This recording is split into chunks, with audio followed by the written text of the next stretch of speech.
महारानी, महारानी आंखें खोलिए।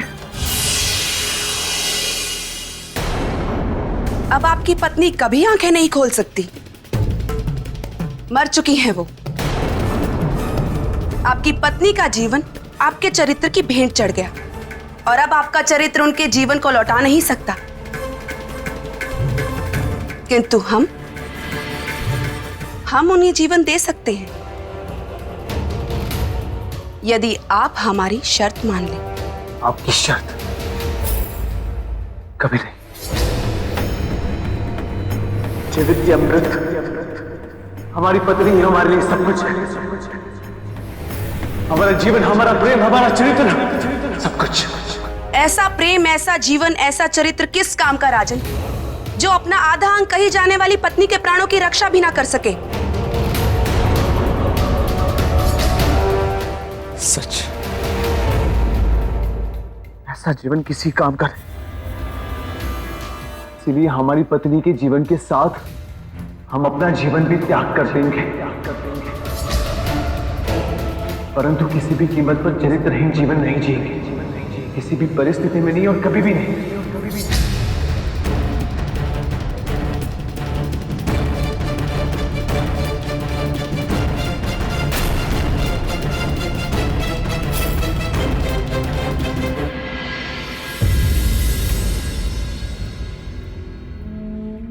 महारानी, हमने जीवन भर आप ही से प्रेम किया और आप ही के साथ जीवन बिताने के सपने देखे। जब अब आप ही नहीं रही तो हमारे इस जीवन का कोई अर्थ नहीं। हम योग शक्ति के द्वारा आपके साथ अपने प्राणों का भी त्याग करते हैं और विवाह की वेदी पे लिए 7 वचनों का पालन।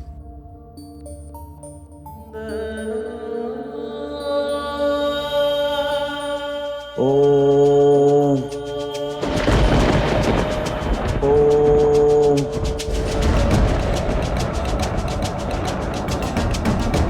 ओम अग्निदेवाय नमः। ओम अग्निदेवाय नमः। ओम अग्निदेवाय नमः। ओम अग्निदेवाय नमः। ओम अग्निदेवाय नमः। ओम अग्निदेवाय नमः। ऋषिवर, ये एक चरित्रवान की परीक्षा लेने का परिणाम है कि उसके तेज और संकल्प से आज इंद्रासन भी डोलने लगा है और कल इस संसार से सारा धर्म, सारा पुण्य भी समाप्त हो जाएगा, क्योंकि वह चरित्रवान सम्राट विक्रमादित्य अपने जीवन को समाप्त कर देते। ओम अग्निदेवाय नमः। और यदि ऐसा हुआ तो इसके उत्तरदायी केवल आप होंगे ऋषि दुर्वासा, केवल आप। आप निश्चिंत रहे इंद्रदेव, आपके स्वर्ग पर कोई संकट नहीं आएगा और न ही इस संसार से धन और पुण्य नष्ट होगा। हमें इसका उपाय पता है, आइए हमारे साथ। ओम अग्निदेवाय नमः। ओम अग्निदेवाय नमः। ओम अग्निदेवाय नमः। ओम अग्निदेवाय नमः।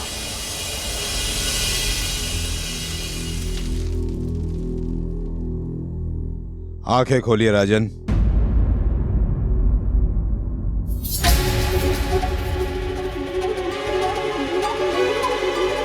आप सब लोग यहाँ?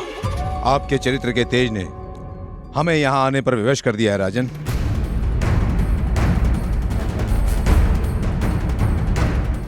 क्षमा चाहते हैं। नहीं राजन, क्षमा आप नहीं, क्षमा तो हम आपसे मांगेंगे। आप? मुझे क्षमा कर दीजिए राजन, क्योंकि ना चाहते हुए भी मुझे ऋषि दुर्वासा के आदेश पर आपके चरित्र की परीक्षा लेने आना पड़ा। परीक्षा? हाँ राजन, पर हम आपसे हार गए। किंतु इस परीक्षा में हम भी तो पराजित हो गए। नहीं राजन, आप पराजित नहीं हुए। कैसे पराजित नहीं हुए? परीक्षा हमारी ली जा रही थी, परंतु दंड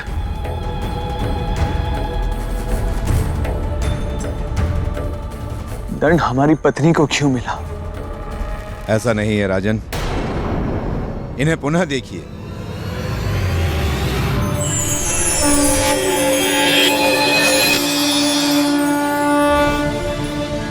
सम्राट,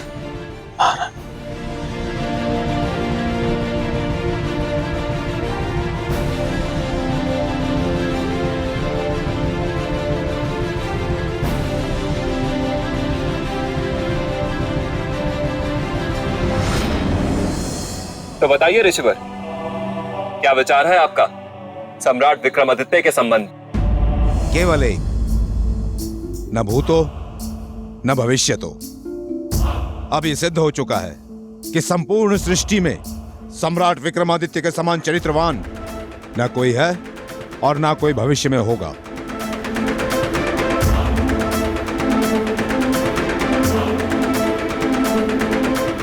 राजा भोज, राजा भोज। बोलिए श्रीमान बेताल। देखा राजन, मेरे मित्र विक्रमादित्य का चरित्र। हाँ? है कोई ऐसा पूरी दुनिया में जो मेरे मित्र के चरित्र का मुकाबला कर सके? और एक आप हैं, चले हैं मेरे मित्र के सिंहासन को हासिल करने।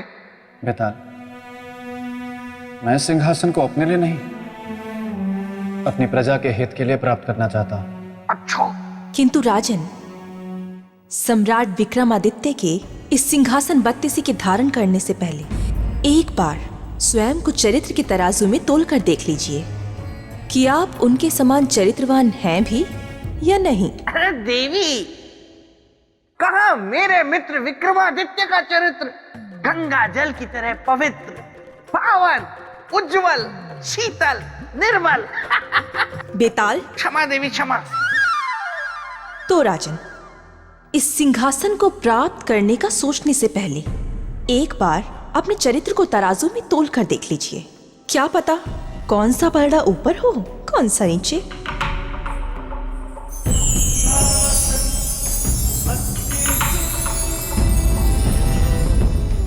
राजन, अच्छा हुआ आप आ गए थे।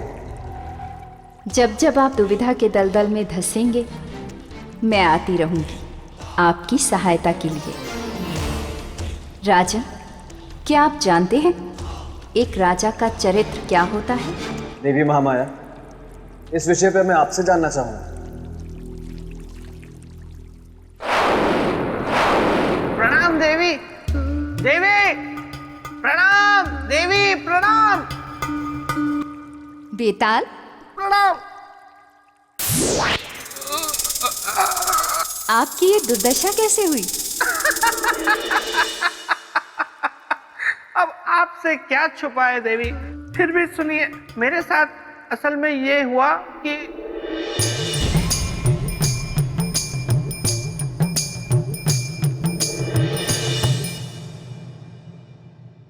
देवी, आप ही मेरी सहायता कर सकती है। कृपया मेरी सहायता कीजिए ना। मैं सहायता करूंगी, लेकिन तुम्हें एक वचन देना होगा। तुम यहाँ से प्रेत लोक वापस चले जाओगे। हाँ, मैं वचन देता हूँ, मैं चुपचाप प्रेत भूमि वापस चला जाऊंगा।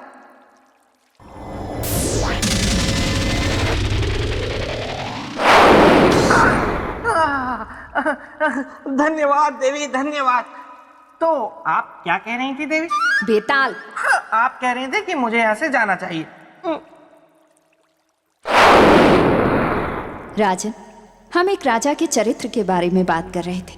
जी देवी, इस विषय में मैं आपसे जानना चाहता हूं। मापदंड होता है पूरे राज्य का, पूरी प्रजा के चरित्र का। यदि राजा चरित्रवान हो तो उसके राज्य की प्रजा भी चरित्रवान होगी। और किसी भी देश की गौरव गाथा के लिए सबसे पहले राजा का चरित्रवान होना आवश्यक होता है।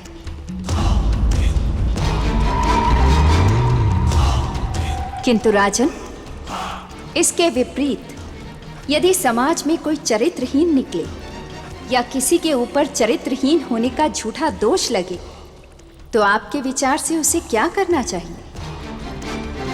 समाज को उसके साथ किस प्रकार का व्यवहार करना चाहिए? किसी के ऊपर चरित्रहीन होने का झूठा दोष लगे तो आपके विचार से उसे क्या करना चाहिए? समाज को उसके साथ किस प्रकार का व्यवहार करना चाहिए? उसके जीने के अधिकार को छीन लेना चाहिए या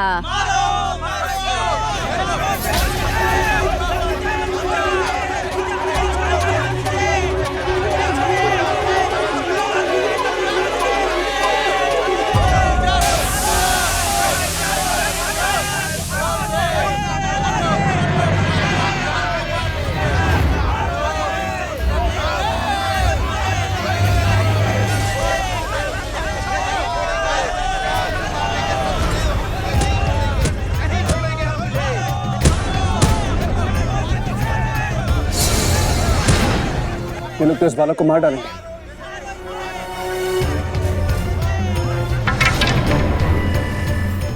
हम तुझे जीवित नहीं छोड़ेंगे, हम नहीं छोड़ेंगे तुझे सत्यदेव। रुक जाओ। नहीं, मुझे छोड़ दो, मुझ पर दया करो, मुझे छोड़ दो, मुझे छोड़ दो। जिसके कुल का पता ना गोत्र का, तुझे मैं छोड़ दूं? सत्यदेव, तुझे इस समाज में जीने का कोई अधिकार नहीं।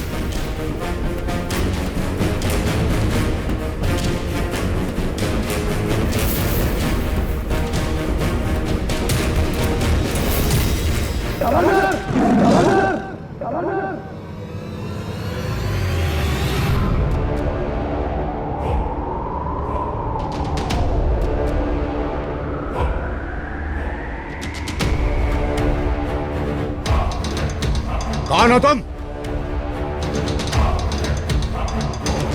चले जाओ यहां से। आखिर हो कौन तुम? एक मानव, और मानव धर्म के अनुसार मैं आपसे एक प्रश्न पूछना चाहता हूँ। इस बालक को क्यों मारना चाहते हैं? धर्म सभा ने निर्णय लिया है इस बच्चे को मारने का। धर्म सभा के अनुसार ये घातक है हमारे समाज के लिए। ईश्वर पुत्र और घातक? हाँ, क्योंकि इसका कोई कुल नहीं है। ना तो इसका कोई पितृकुल है, ना गोत्र है, ना धर्म है। ऐसे व्यक्ति के जीवित रहने से समाज दूषित हो जाएगा, इसलिए इस बालक का मरना जरूरी है। मारना मानवता नहीं है, इसलिए मैं मानवता के मार्ग से नहीं हटूंगा। यह अधर्म है, पाप है। पाप और पुण्य की बातें मत करो अजनबी, हट जाओ हमारे मार्ग से, अन्यथा इस पापी के साथ मरने के लिए तू तैयार हो जा। खबरदार, जो आगे बढ़े। चले जाओ वरना तुम्हारी भी हत्या कर दी जाएगी।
तुम ठीक हो ना?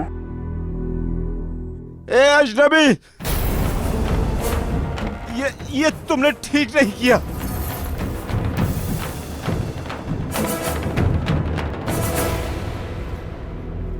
तुम चिंता मत करो, मैं हूं। हाँ।